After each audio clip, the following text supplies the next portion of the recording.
Fantastic. Okay, brilliant. Hare Krishna. Who's anyone want to?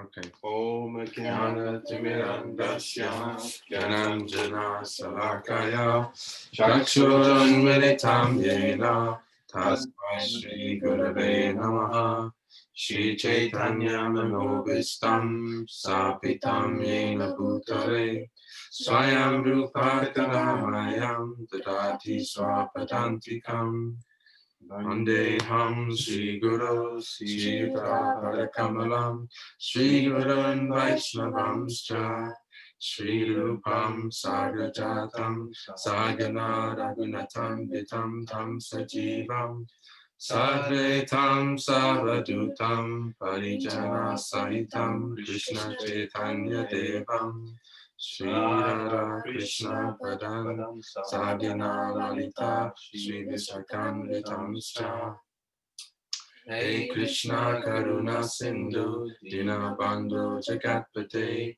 Gopesha Gopika Kanta Radha Kanta Namostute Tapta Kanchana Gorange Radhe Vrindavaneshwari Vrishabhanu Sute Devi Pranamami Hari Priye Vancha Kalpa Tarubhyascha Kripa Sindhu Bhayevacha Patitanam Pavanebhyo Vaishnavebhyo Namo Namaha Jai Sri Krishna Chaitanya Prabhu Nityananda Sri Advaita Gadadhara Srivasadi Gaura Bhakta Vrinda Hare Krishna, Krishna Krishna, Hare Hare, Hare Rama, Rama Rama, Hare Hare.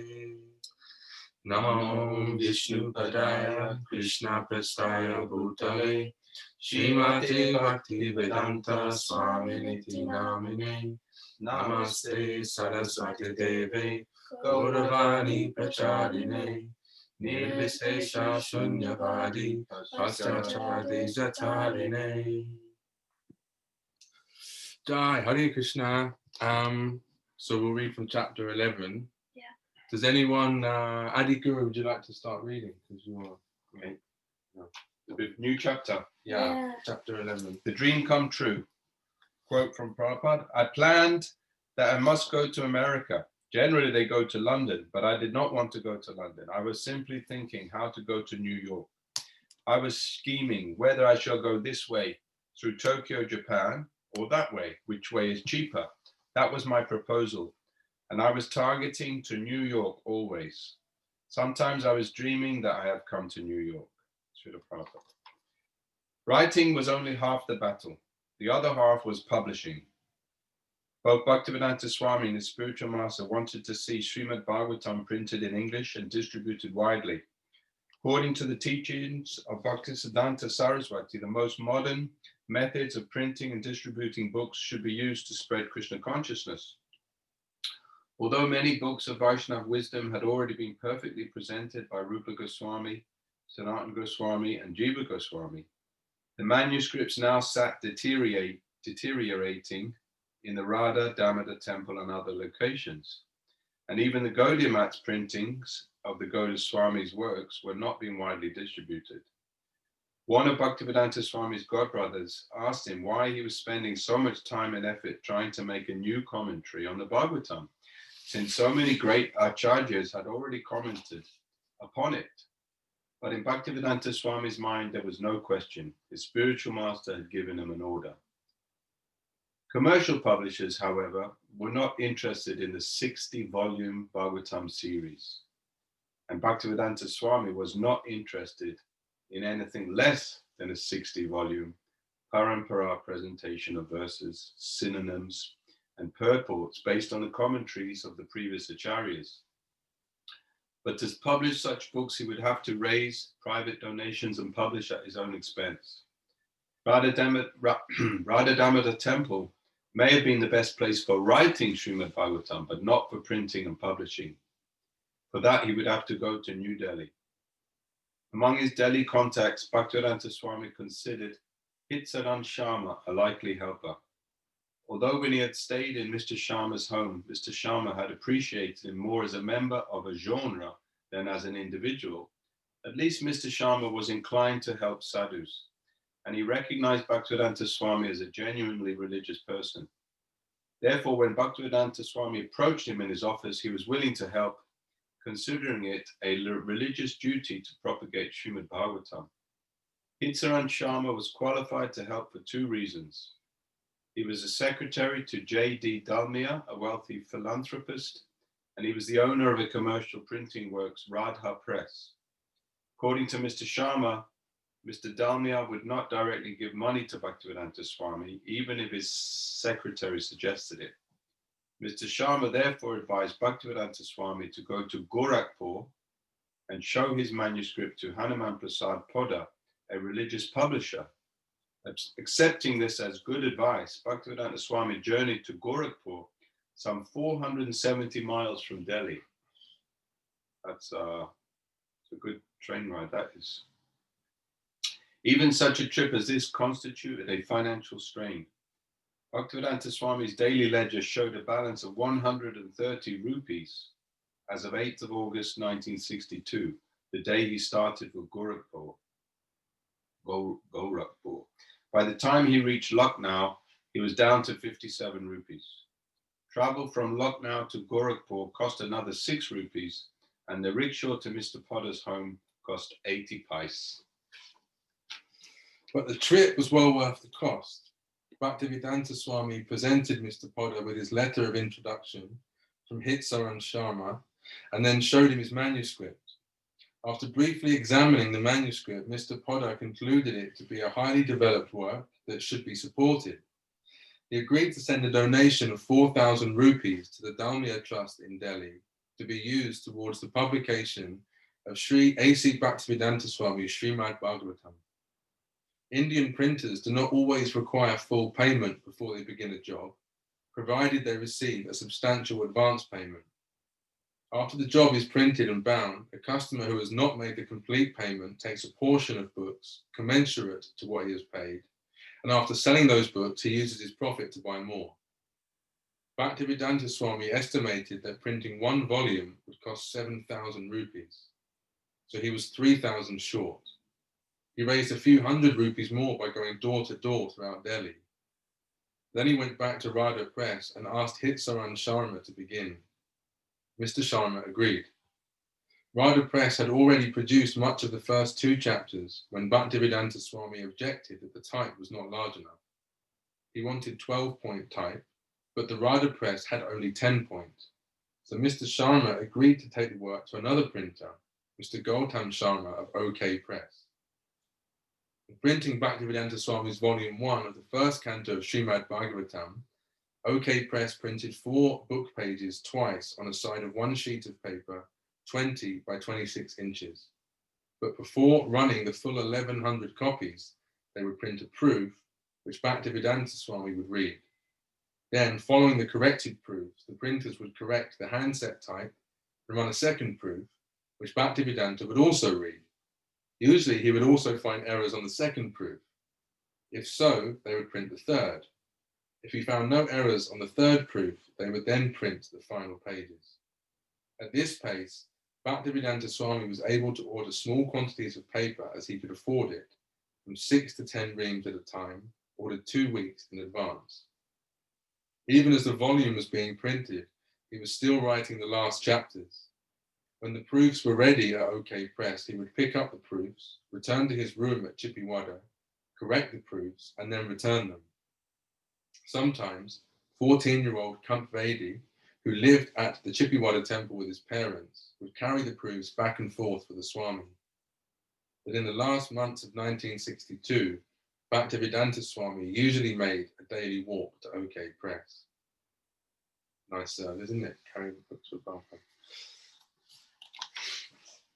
His walk through the tight, crowded lanes of Chippiwada soon led him to a road close to the Jama Mosque, and that road led into the noisy, heavily trafficked Chowri Bazaar. The neighbourhood was a busy paper district where labourers with ropes strapped across their shoulders pulled stout wooden carts heavily loaded with stacks of paper on small iron wheels. For 2 blocks, paper dealers were the only businesses. Hari Ram Gupta and Company, Roopchand and Sons, Bengal Paper Mill Company Limited, Universal Traders, Janta Paper Mart, one after another, even down the side alleys. The neighbourhood storefronts were colourful and disorderly. Pedestrian traffic was so hectic that for a person to dally even for a moment would cause a disruption.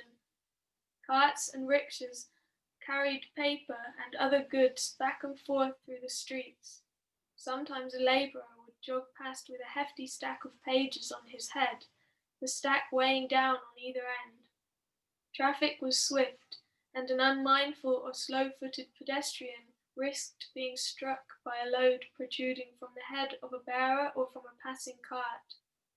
Occasionally, a man would be squatting on the roadside, smashing chunks of coal into small pieces to sell. Tiny corner smoke shops drew small gatherings of customers for cigarettes or pan. The shopkeeper would rapidly spread the pan spices on a betel leaf, and the customers would walk off down the street, chewing the pan and spitting out red-stained saliva. Amidst this milieu, as the Chowri Bazaar commercial district blended into tenement life and children played in the hazardous streets, Bhaktivedanta Swami was a gentle-looking yet determined figure. As he walked past the tenements, the tile sellers, the grain sellers, the sweet shops, and the printers overhead would be electric wires, pigeons, and the clotheslines from the tenement balconies. Finally, he would come to OK Press, directly across from a small mosque. He would come, carrying the corrected proofs, to anxiously oversee the printing work. After 4 months, when the whole book had been printed and the sheets were stacked on the front of the press, Mr. Hitcharan Sharma arranged for the work to be moved to a bindery. The binding was done by an ancient operation, mostly by hand, and it took another month. Bhaktivedanta Swami would come and observe the workers. A row of men sat in a small room, surrounded by stacks of printed paper. The first man would take one of the large printed sheets, rapidly fold it twice, and pass it to the next man, who performed the next operation. The pages would be folded, stitched, and collated, then put into a vise and hammered together before being trimmed on 3 sides with a handsaw and glued. Bit by bit, the book would be prepared for the final hardcover. In addition to his visits to OK Press and the bindery, Bhaktivedanta Swami would also occasionally travel by bus across the Yamuna River to Mr. Hitcharan Sharma's Radha Press. The Radha Press was printing 1,000 dust jackets for the volume. Would somebody else like to read?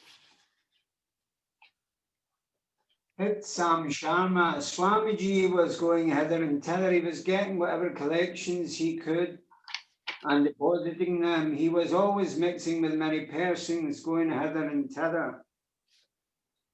With me, he was very fond that I should do everything as soon as possible.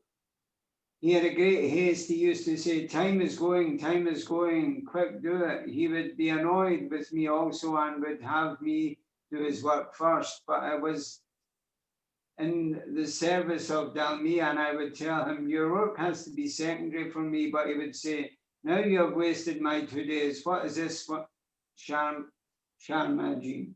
I am coming here. I told you in the morning to do this and you have not done it even now. But I would reply, I've got no time during the day. And he would say, then you have to waste my complete day. So he was very much pressing me. This was his temperament. The binding was reddish. The colour was an earthen brick and was inlaid with golden lettering. Bhaktivedanta Swami had designed a dust jacket himself and he had commissioned a young Bengali artist named Satya to execute it. It was a ramp-proof picture of the entire spiritual material manifestations. Dominating the front cover was a pink lotus, and within its whole were Radha and Krishna and their pastimes in Vrindavan, along with Lord Chaitanya, chanting, dancing with his associates.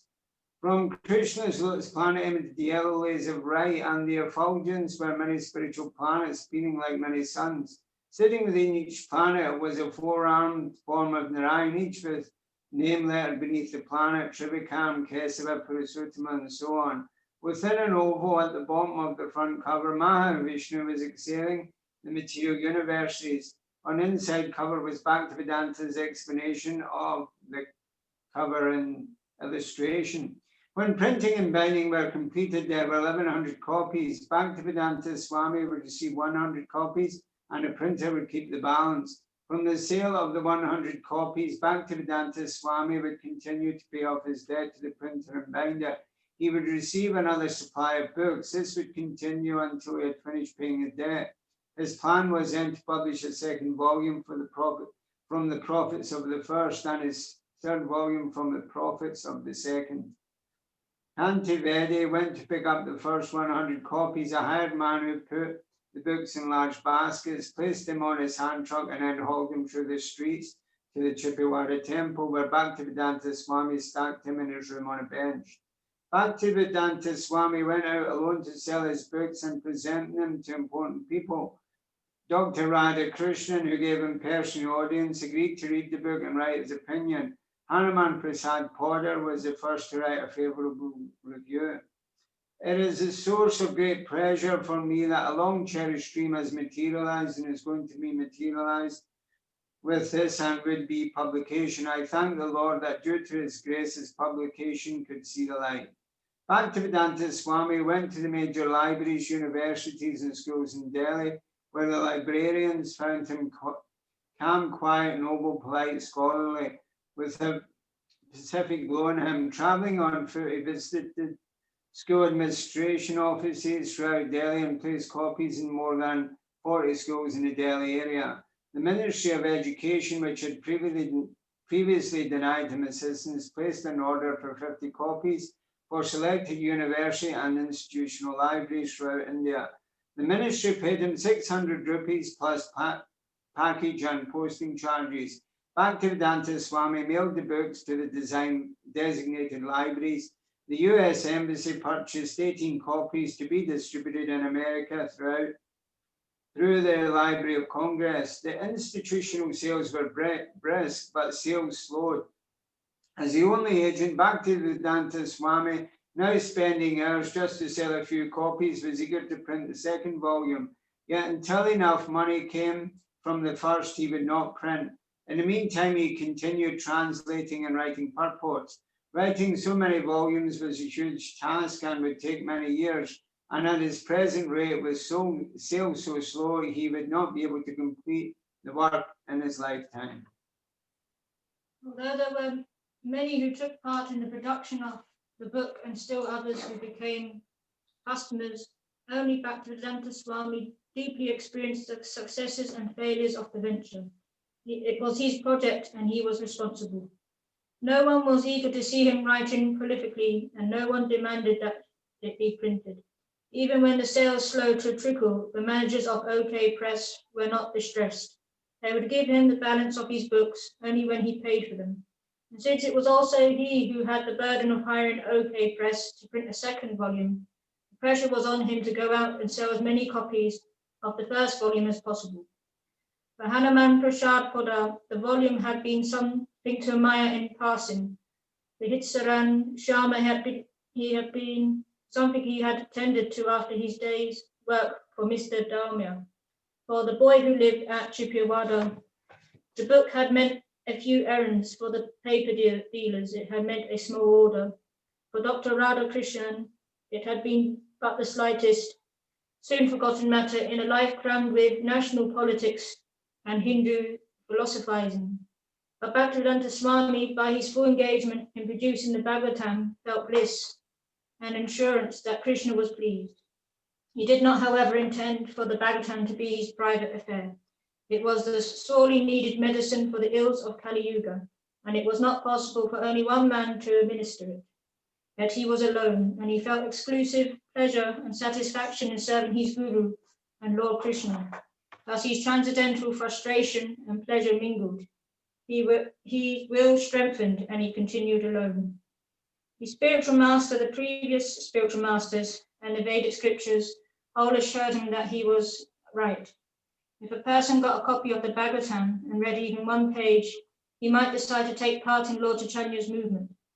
If a person seriously read the book, he would be convinced about spiritual life. This book could be distributed. The more the people could understand Krishna consciousness, and if they understood Krishna consciousness, they would become liberated from all problems. Book selling was real preaching. Bhaktisiddhanta Saraswati had wanted it, even at the neglect of construction, temples, or making followers, who could preach as well as Srimad Bhagavatam. Certainly, whoever spent 16 rupees for a book would also take the time at least to look at it.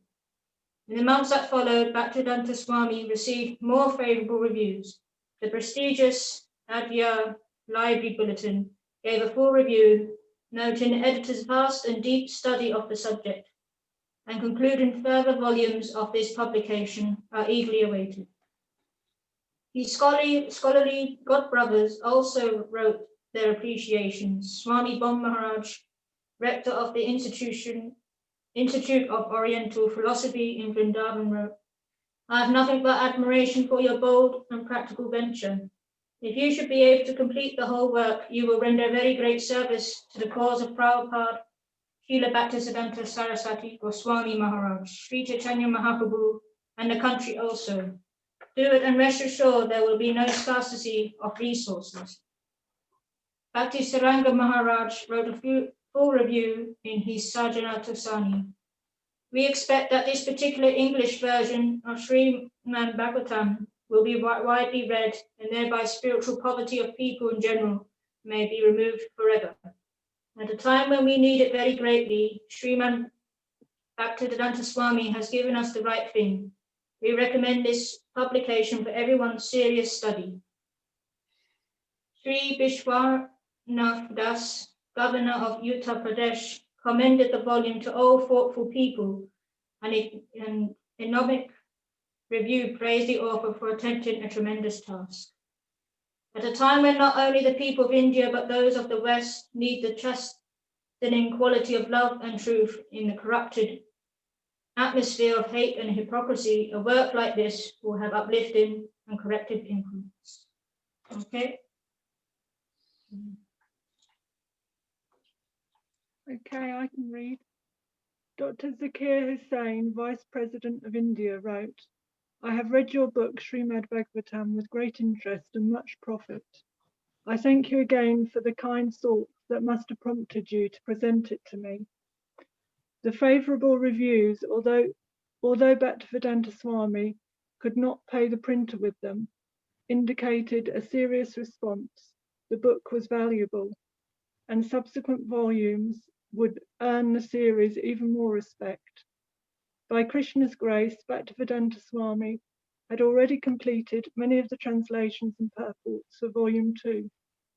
Even in the last weeks of printing the first volume, he had been writing day and night for the second volume.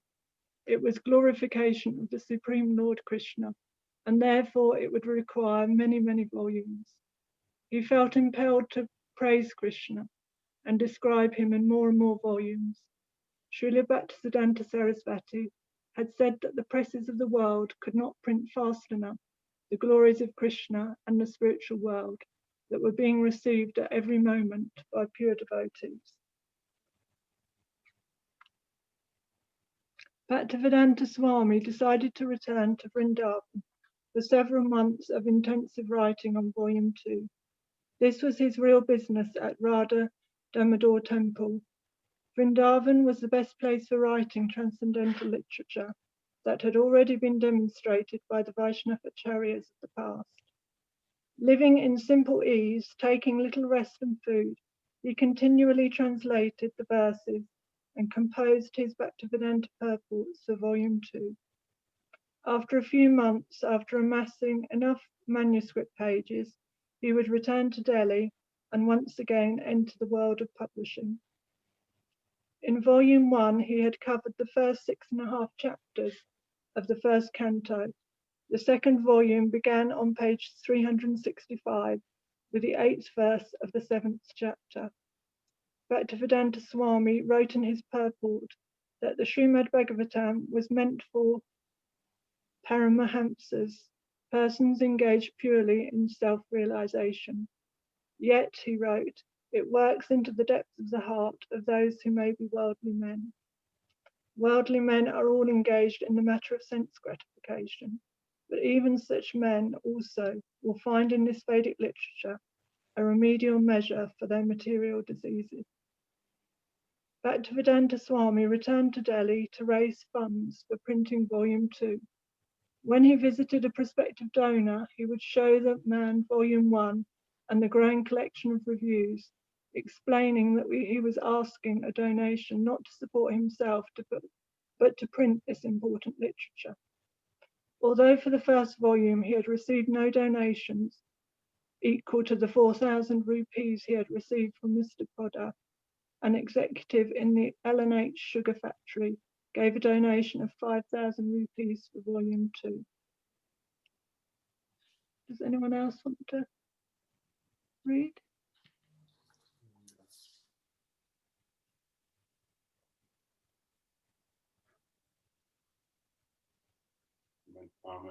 Great, perfect. Okay. Bhaktivedanta Swami had been dissatisfied with Hitsaran Sharma as a production supervisor. Although supposedly an expert in the trade, Hitsaran had caused delays, and sometimes he had advised Gautam Sharma without consulting Bhaktivedanta Swami.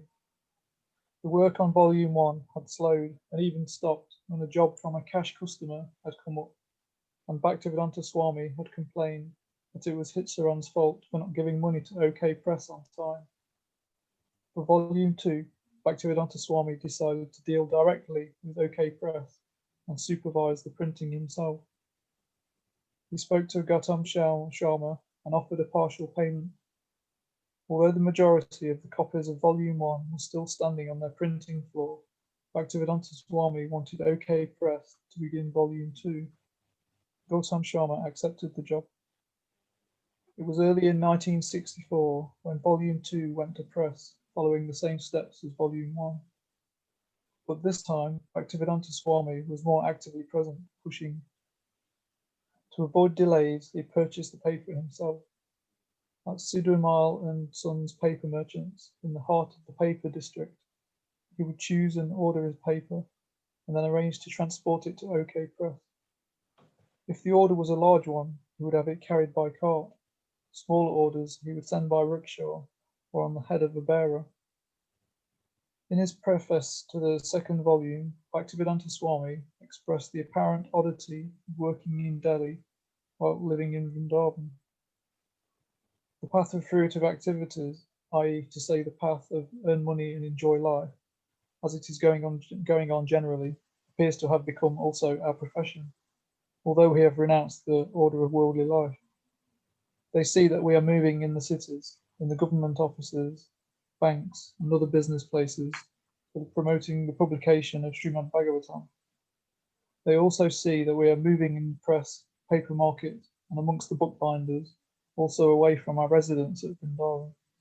And thus they conclude, sometimes mistakenly, that we are also doing the same business in the dress of a mendicant. But actually, there is a gulf of difference between the two kinds of activities. This is not a business for maintaining an establishment of material enjoyment. On the contrary, it is a humble attempt to broadcast the glories of the Lord at a time when the people need it very badly. He went on to describe how in former days, even 50 years ago, well-to-do members of society had commissioned pandits to print or handwrite the Bhagavatam and then distribute copies amongst the devotees and the general people. But times had changed.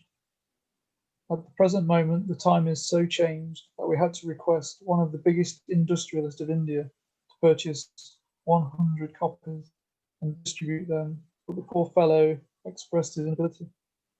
We wish that somebody may come forward to pay for the actual cost of publication of the Srimad Bhagavatam and let them be distributed free to all the leading gentlemen of the world.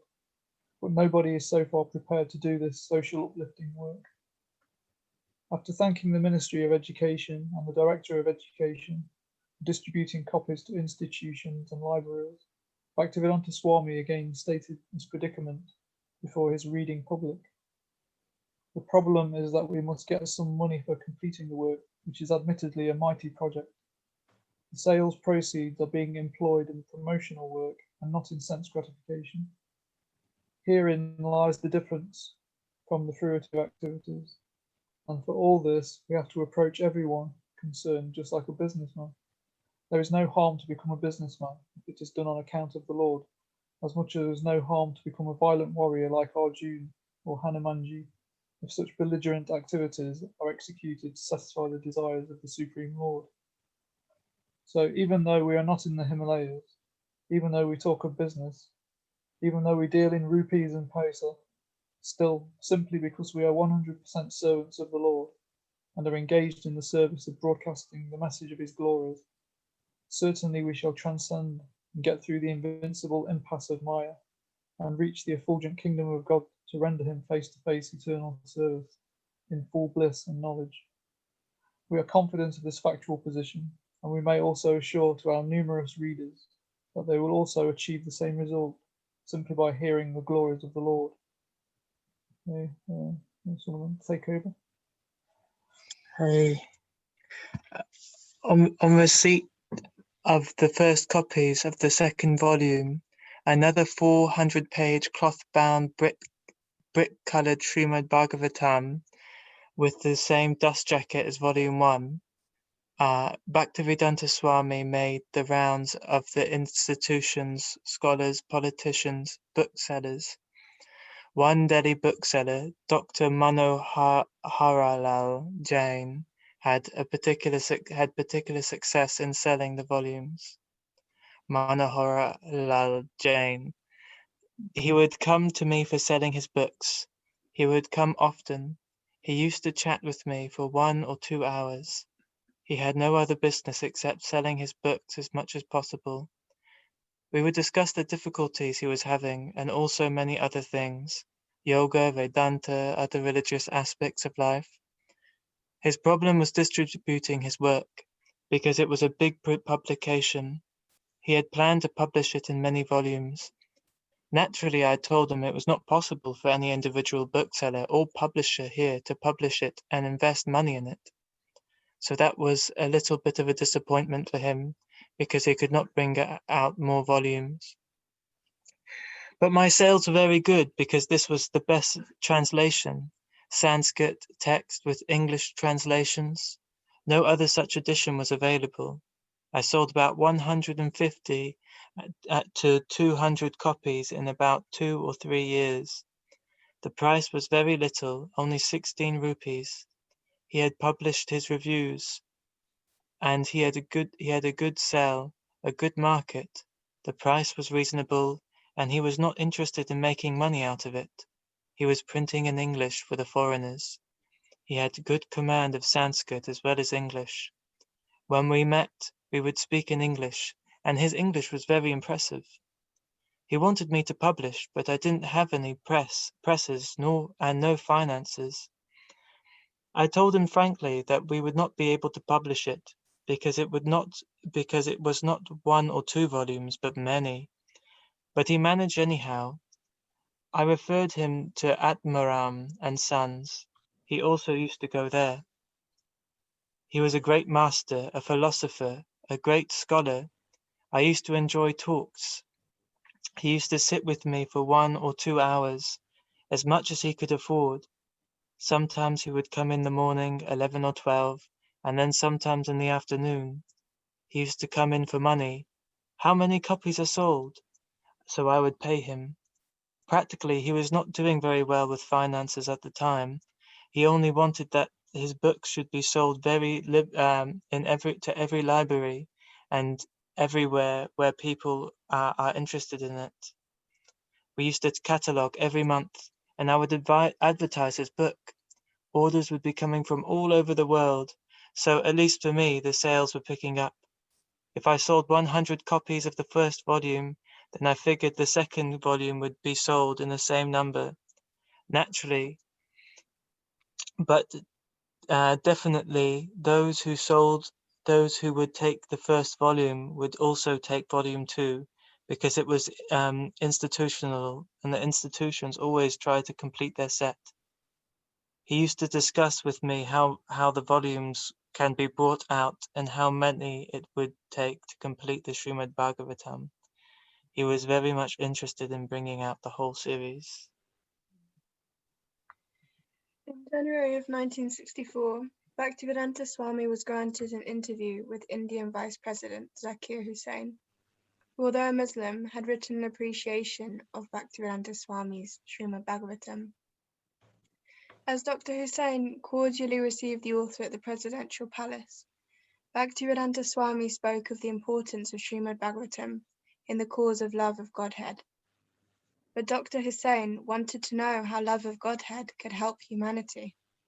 The question, put by ruler to Sadhu, was filled with philosophical implications, but the Vice President's busy schedule of meetings did not permit Bhaktivedanta Swami to answer fully. For the Vice President, the interview was a gesture of appreciation, recognizing the Swami for his work on behalf of India's Hindu cultural heritage, and Bhaktivedanta Swami humbly accepted the ritual.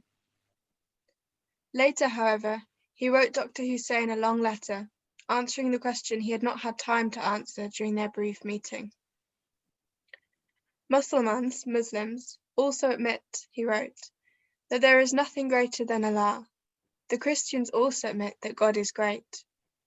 The human society must learn to obey the laws of God. He reminded Dr. Hussain of India's great cultural asset, the Vedic literature. The Indian government could perform the best welfare work for humanity by disseminating Vedic knowledge in a systematic way. Srimad Bhagavatam was produced in India. It was the substantial contribution India could offer to the world. In March of 1964, Krishna Pandit, Bhaktivedanta Swami's sponsor at the Radha Krishna temple in Chippiwada, arranged for him to reside for a few months at the Sri Radha Vallabhaji temple in the nearby Rosampur Naisarak neighborhood. There he could continue his writing and publishing, but he would also be giving a series of lectures. Krishna Pandit provided Bhaktivedanta Swami about 1,500 rupees for his maintenance. On Bhaktivedanta Swami's arrival at Sri Radha Vallabhaji temple, the manager distributed notices inviting people to take full advantage of the presence of a Vaishnav sadhu. As resident Acharya, Bhaktivedanta Swami held morning and evening discourses at the temple without reducing his activities of writing and printing. In June, Bhaktivedanta Swami got the opportunity to meet Prime Minister Lal Bahadur Shastri.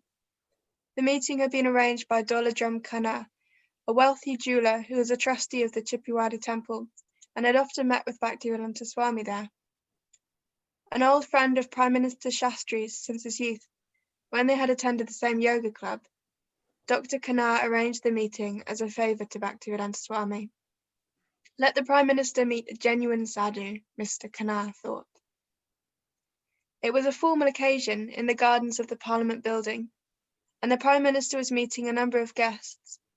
Prime Minister Shastri, dressed in white kurta and dhoti and a Nehru hat, and surrounded by aides, received the elderly sadhu. Bhaktivedanta Swami, looking scholarly in his spectacles, stepped forward and introduced himself, and his book, Srimad Bhagavatam. As he handed the Prime Minister a copy of Volume 1, a photographer snapped a photo of the author and the Prime Minister smiling over the book. The next day, Bhaktivedanta Swami wrote to Prime Minister Shastri. He soon received a reply, personally signed by the Prime Minister. Dear Swamiji, many thanks for your letter. I am indeed grateful to you for presenting a copy of Srimad Bhagavatam to me. I do realize that you are doing valuable work. It would be a good idea if the libraries and the government institutions purchase copies of this book. Bhaktivedanta Swami wrote back to the Prime Minister, requesting him to buy books for Indian institutions. Mr. R.K. Sharma of the Ministry of Education subsequently wrote back, confirming that they would take 50 copies of Volume 2, just as they had taken Volume 1. To concentrate on completing Volume 3, Bhaktivedanta Swami returned to the Radha Damodar temple These were the last chapters of the first canto, dealing with the advent of the present age of Kali. There were many various verses foretelling society's degradation and narrating how the great King Parikshit had staved off Kali's influence by his strong Krishna-conscious rule. In his purports, Bhaktivedanta Swami wrote that government could not check corruption unless it rooted out the 4 basic principles of irreligion: meat eating, illicit sex, intoxication, and gambling. You cannot check all these evils of society simply by statutory acts of police vigilance, but you have to cure the disease of mind by the proper medicine, namely advocating the principles of Brahminical culture, or the principles of austerity, cleanliness, mercy, and truthfulness. We must always remember that false pride, undue attachment for women or association with them, and intoxicating habit of all description, will cripple the human civilization from the path of factual peace. However, the people may go on clamoring for such peace of the world.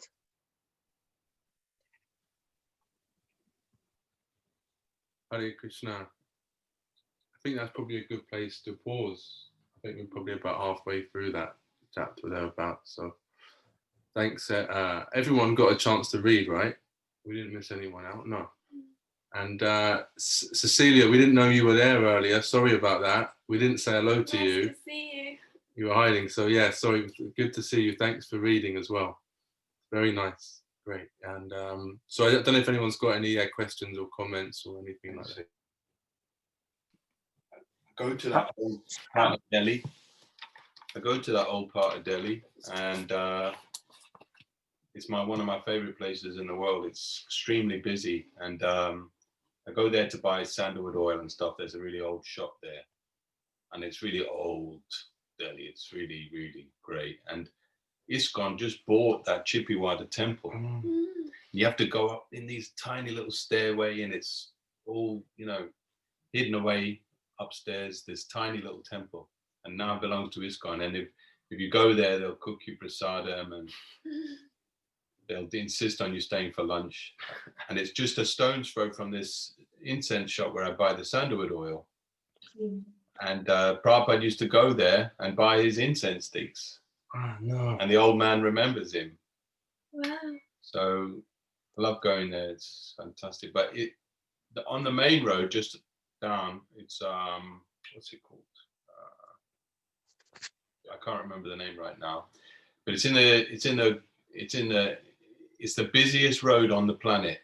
It's the slowest traffic in the world on that road. It takes you about an hour to move 500 yards down the road. It's so intense, crazy. And great to see you, Adi Guru, Prabhu. hey, Hare Nice to see you're bringing Mantra Chaitanya and Hema Mukti along in Krishna consciousness. I can see you're doing a very good job.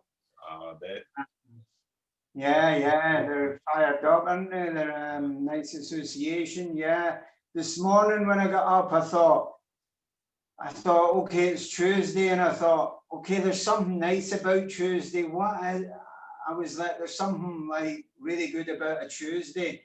And for a minute, I couldn't figure it out. I thought, I know there's something good about a Tuesday, and then I just remembered, I went like that.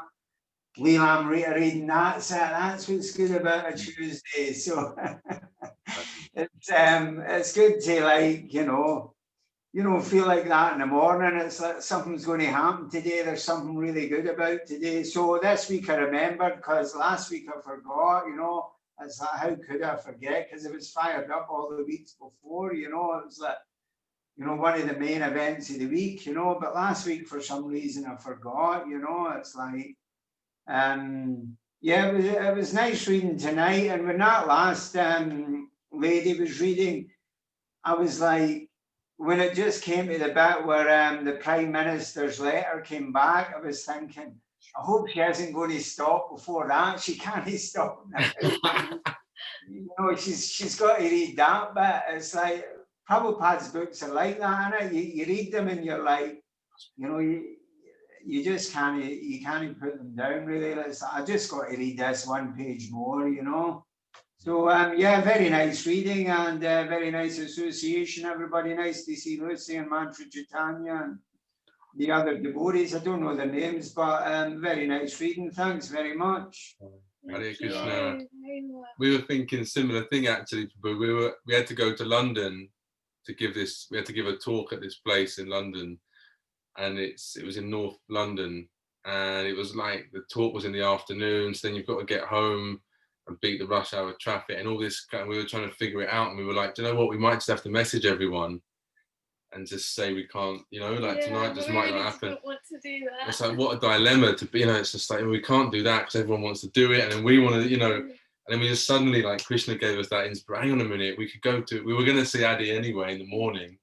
And just at the last minute, I messaged Adi and was like, can we come tonight? And, you know, and somehow we had to make it work, you know. So we packed up the laptop and everything. And yeah, I don't want to miss a Tuesday now because it's just nectar, isn't it? Yeah. It's good to It was hear. nice reading tonight. Yeah. It was, I liked reading about how Prabhupada kept checking the Bhagavatam. It had to be perfect, you know. He's not Can you going imagine to working settle for for him? second best. Can you imagine working for him? I mean, it would be, if you're in the right mood, it would be ecstatic. But if you just want to get a day's wages or something, you know, and knock out a quick printing job, forget it. It'd be a nightmare. Thinking like that. It's I liked also because, you know, he's like, you see the pictures of Prabhupada. He's sat on the like Vyasa stand and he's wearing like this still, because he's, you know, disciples, when they understood who he was, they treated him properly, and we understand now what his stature is and everything like that. But I like hearing the stories where he's like rolling his sleeves up and getting, he's getting stuck in, and he's really grafting, going door to door on his own, 70 years or 65 years old or whatever age he is there. Like, it's not obviously for him it's bliss, you know, but that's an austerity to get a few rupees together, and he's, you know, it's you see that and you think, oh, Prabhupada's like, he's sort of like one of us, you know, in a way. He's like a real person in the world. He's got a graft and it's not easy for him. And he's just practically giving away the book sometimes. Yeah. Little profit, something, you know, just like a real Hare Krishna. Yeah, I was thinking, as long as they get the book. Yeah. I was thinking it's just like, and then someone gave him 5,000 rupees. I was thinking, God, he's done big there. That was, you know, you know, bet he goes on and thinks, you know, he's just like a Sankirtan devotee. Yeah. I'm just looking at the picture. There's the picture of the Prime Minister. You've all got the book there. Maybe you can see it, but I mean, the Prime Minister's in a dhoti and a kurta. I mean, that's India, you know. Can you imagine him going to see Boris Johnson? I'll post a picture in the Facebook and that group. one. That's the Chippiwada temple. It's nothing. It's just a room. Just really tiny. Yeah.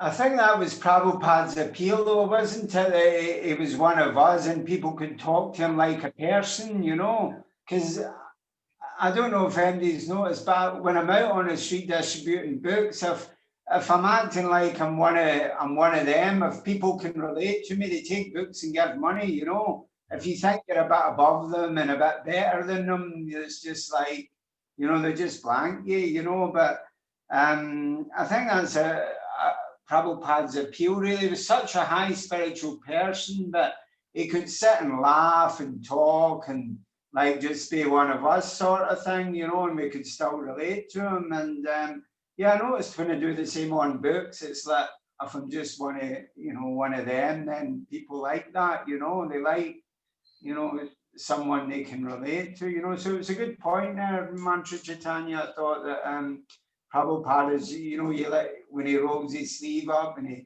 he washed the pots when everybody else walked out the door.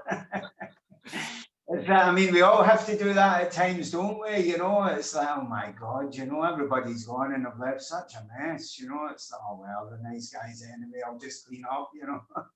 But, you know, there is a limit, I suppose, you know. But, yeah, it's a really nice point. No, I thought that was a really good point, Prabhupada being like one of us, you know.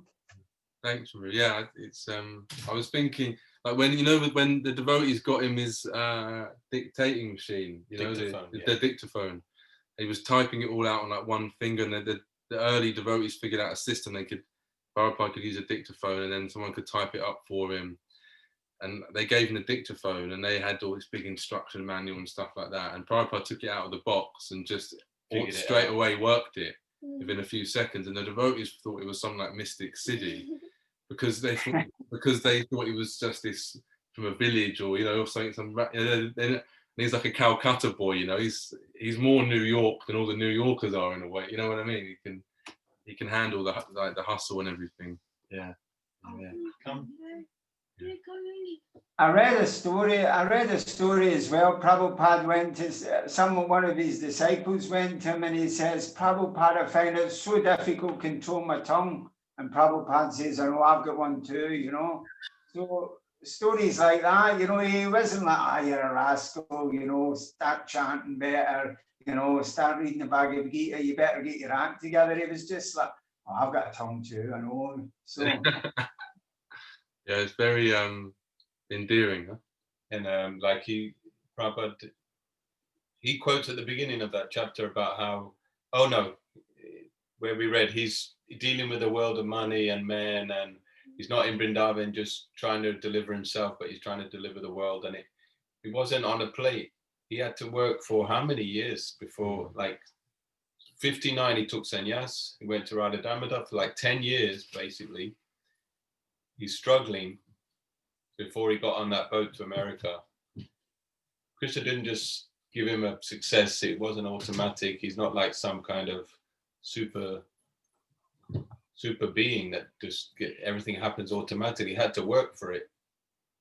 And he's in bliss, like Mantra said, because he's serving Krishna and his guru's order, and he's feeling the bliss in his service.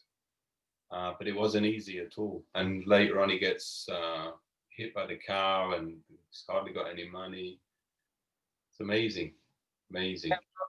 It's not easy for us either. I mean, when we go out to do books or something, people ain't exactly queuing up, are they? They're not queuing up to take them, and there's all kinds of things going on, and you still have to remain fixed in what you're doing with the goal in mind. And it's good we can we can see what Prabhupada had to go through, and we're getting together and reading Lilamrta. It makes life a bit easier for us and a bit more pleasant. And, you feel you've got some support and some friends and things like that. So, life isn't easy for anyone. I mean, even through the pandemic, I've been making a bit of a special effort for others, because, I mean, I've got Krishna, we've got Krishna. So, for people that haven't, that's a real problem, right? It's not the pandemic or anything else. It's the real problem is that people haven't got Krishna,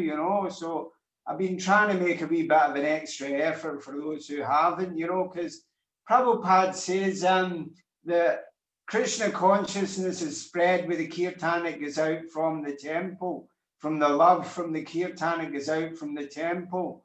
So even if we're just in our house or associating like this, if we associate nicely, that love goes out to the rest of the world and people pick up on it, It's like, I'm told that's the way Krishna consciousness spreads, So I think, my experience is that's true, because sometimes the two of us just do a wee kirtan together. And when I'm dancing and looking at a picture of Prabhupada, it's just like I know that's what Prabhupada wants me to do, and I'm happy doing that. And, looking at Prabhupada's picture, I'm smiling, and, even doing the simple Swami step, I'm thinking, okay, that's helping the situation in the world at least a little bit, you know what I mean? Yeah. At least a little bit, because even in the garden, I tell the volunteers, it's like, every flower you pick is going to help somebody somewhere, Yeah, Prabhupada did it one little bit. I read one of his disciples saying, how do you plant a forest? One tree at a time.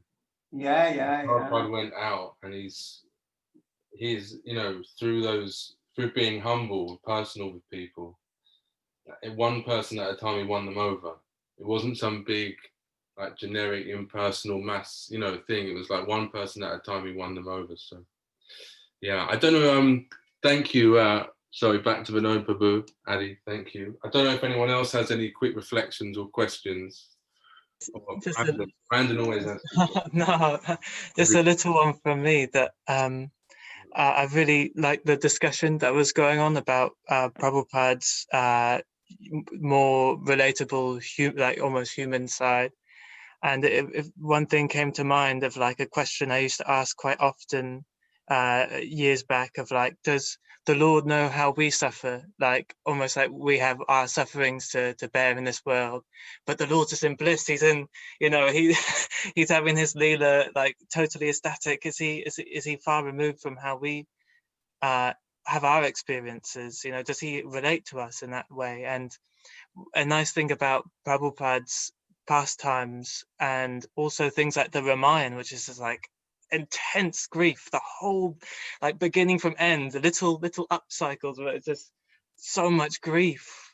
And it's obviously not good to rejoice in others' grief, but it feels like it can really help to relate and to feel that through the Lord's Leela, through his pure devotees and through his own pastimes, that he can experience what we experience in terms of suffering. Wow, that's a huge question, and without a huge answer, briefly speaking, Krishna, part of his inconceivable or all-powerful nature is that when he's absorbed in his Leela, like you mentioned Ramayana, so when Ram is crying and feeling the separation from Sita, that separation is that love. He's feeling so much love for Sita that it's a bliss. Ram wants to feel that separation. He puts himself in his Leela. He puts himself under the control of his Leela Shakti so that he can feel that bliss of separation.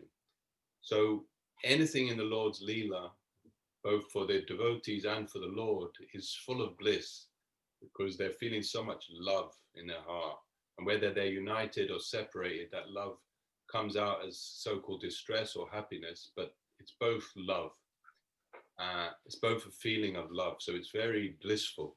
And actually the bliss of the painful bliss of the separation creates increases the union, the happiness of union, intensifies that. So it's a double win situation. That's the Lord's Leela, and the devotees and the Lord are under that Leela Shakti fully. But Krishna is so powerful that he simultaneously lives within the core of the heart, and he knows all the psychic activities of every single living entity. And he's sitting, watching, he's aware of all our sufferings, and he's trying to help us all the time. And that's his situation. So when you pray to him and speak to him and chant and worship him, hear about him, look at his form, whenever you do that, he's fully aware of it. And when you're suffering distress in material life, he's also aware of it, but he's not affected, but he feels compassion to help you. So that's Krishna's situation. That's the situation for him. He's simultaneously fully absorbed in his Leela and simultaneously aware of us individually through his expansion as a super soul. Brandon, is that okay? Just two things come to mind from that. Is that so? Are you saying that the Lord doesn't experience suffering? And what about cases like Lord Jesus Christ, where it appears that he's suffering tremendously on the cross? Even to the point where he's like, "Father, why have you abandoned me?" Feeling even feelings of abandonment. Is that like another mellow of bliss, or is that Okay, so no, it's not possible for Krishna to experience suffering. He cannot experience suffering. He doesn't suffer. And his pure devotees like Jesus Christ, well, like Prabhupada, he got gored by the bull, and I mean, he has a, you know, it's all beyond my understanding, but I don't think the pure devotee suffers. Prabhupada says that pure devotee can always contact Krishna beyond the material realm by his devotional service. Prabhupada once said, when he was very sick once in London, and when he came better, he got better. He said to the devotees, "It's like a love bite. You know, the Lord. It's some pain, but it's love, something like that." So, you know, like when Prabhupada's on his last, he's lying there, his body's all skinny, he hasn't eaten for months. Materially speaking, it looks the most terrible situation. He's going to leave his body, right? He's going to pass away. But Prabhupada, he's in ecstasy. He's experiencing ecstasy. You'll just see the body all skinny, lying on the bed, struggling to swallow or drink a bit of water.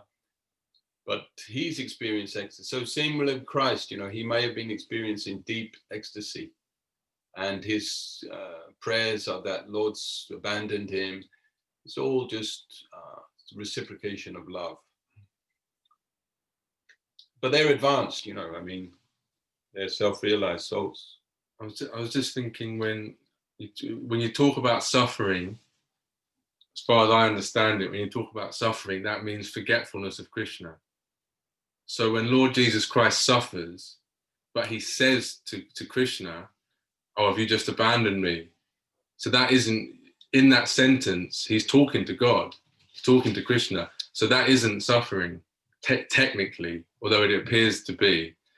It's that deepening of his relationship. He's being forced, like that hickey Prabhupada talked about. He said, "What's that thing on your neck you get?" And his disciples, they asked him, "How does a pure devotee get sick?" So if you're a pure devotee, how do you get ill? Prabhupada said, "What's this thing on the neck?" And they said, "Oh, like a love bite." And he said, "Yes, it hurts, but it's very nice at the same time." So Prabhupada's getting sick, but Krishna's pushing him to go deeper and deeper and deeper. So yeah, it's not, technically that isn't suffering. But I was thinking Jesus Christ and Prabhupada, they're both acharyas. Like Jesus Christ is acharya for the Christians, Prabhupada's our acharya. So then he's showing how we should act. He goes into those situations and shows us how to respond to those external phenomena. So he's not actually, we're suffering, and if we follow Prabhupada, we'll be happy. But Prabhupada isn't actually, so technically he's not suffering. He's perfectly happy. And I was thinking about when Prabhupada's like really putting a shift in with the printers and everything. And I was thinking about like Jayananda. You hear those pastimes. Jayananda would go and he'd be up all night and he'd come into the you know, building the raft carts. He wouldn't sleep. Then he'd go into the kitchen and the kitchen's like a mess. And although he was like the most senior, he would just clean the kitchen and take the trash out and just do it all, wouldn't complain. And like, so Prabhupada's attitude sort of filters down to his disciple, and you see his disciples, they have that same kind of, you know, so they respond to those circumstances in the same way Prabhupada does. So I was just thinking like that, we're supposed to be learning from him. So he kind of gives his life to be a teacher as an example. That's his offering. That's what I was thinking. Like, yeah. But the only shelter we've got is Krishna anyway, isn't it? I mean, no matter how we're suffering, the only shelter we've really got is Krishna. That's the only solution anyway to the suffering, isn't it? And I'm told that as far as Jesus Christ is concerned, Prabhupada says he's in another realm. He could tolerate. We can't do that. We just have to sort of, you know, remove ourselves from some situations. But yeah, you just have to tolerate, and the only shelter is Krishna anyway. So I mean, there's not really any other option, is there? Because if you take to the material life as a solution, it just gets worse. The situation just actually gets worse, you know. So there is, I mean, sometimes my experience is, you know, if we keep the suffering to ourselves, it seems really bad and seems really we can't get over it. But if we share our problems with others, if we reveal our mind in confidence with others, then it makes life a lot easier and we can cope. And I've experienced that in my life, and you know, it's something I thought I couldn't go over, and then I just reveal my mind in confidence, and it's that the problem, you know, goes away practically, you know. So yeah, we haven't really got any other option. Just find the right people and associate with them properly, and tolerate, and it'll work out in the end, basically, you know. Yeah. Perfect. Yeah, thanks, Ruru. Yeah. I don't know if anyone's got any last comment or question. Yeah, Mohammed, or the ladies, any of the ladies. Right.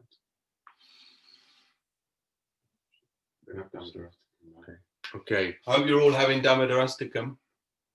Yeah, great. Aye, brilliant. We're lighting a candle every morning, and yeah, we're going to do a wee online program. Palika's going to sing the prayers online and give the translation. I'll give a wee talk. So we're going to do that.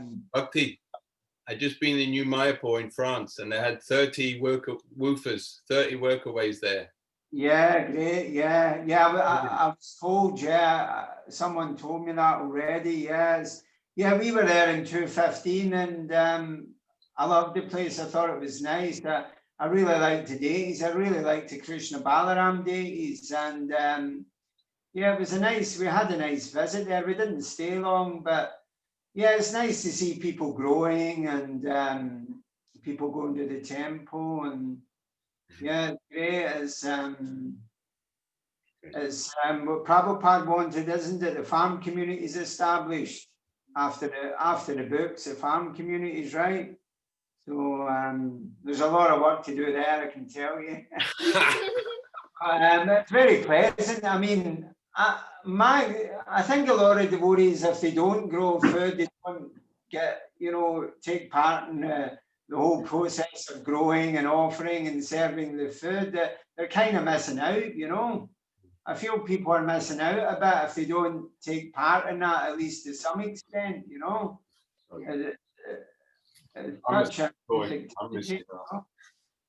Adi Guru is a city boy. We've got an allotment in Canterbury, Adi. I'll teach you. You can come and I'll show you how to get your hands dirty. He said he's scared of it all. We won't throw worms at you. I promise. Okay. All right. We have to go. Adi's getting the altar ready for Dhammadarastakam. He's not waiting for us, so we have to go. We have to go. It's all happening. Thank you, everybody. Yeah, thanks really everyone. Nice. Hare Krishna. Thanks, Brandon. Thanks for your questions and everyone who read and everything. It's amazing. Looking forward to next week. Yeah, next week. Hare Krishna. Jai. All glories to Prabhupada. Jai. Hare Krishna. Jai. Thank you. Thank you.